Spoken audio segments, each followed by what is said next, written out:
How hurricanes are formed. Introduction. Hey everyone, welcome back to our channel. Today, we're diving into a topic that fascinates many: how hurricanes are formed. These powerful storms can cause significant damage, but understanding their formation can help us prepare for them. Let's get started. What is a hurricane? A hurricane, also known as a tropical cyclone, is a massive storm system characterized by strong winds and heavy rain.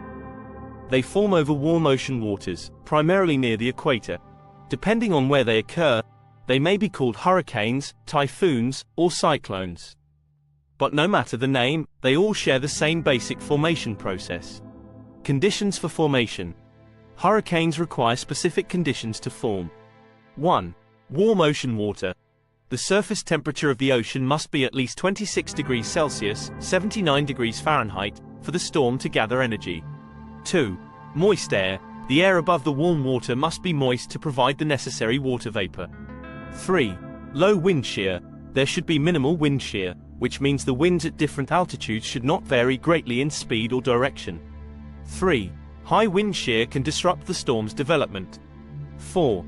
Coriolis effect. Finally, the Coriolis effect, caused by the Earth's rotation, helps the storm to spin and develop its characteristic structure. 4. The formation process. Now, let's break down the formation process step by step. 1.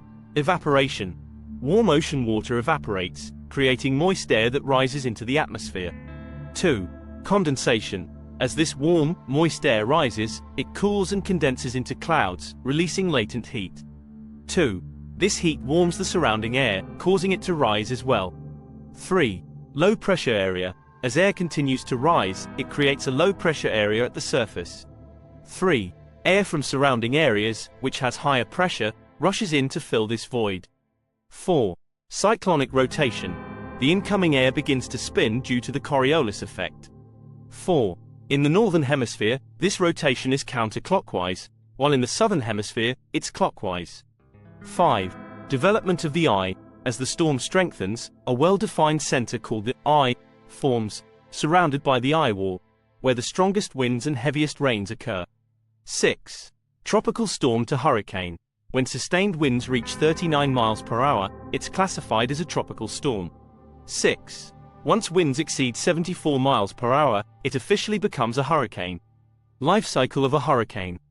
Despite this, they can still produce heavy rainfall and strong winds far inland, causing significant damage.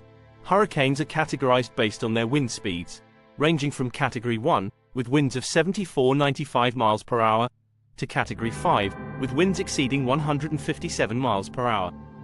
Higher categories indicate greater potential for damage.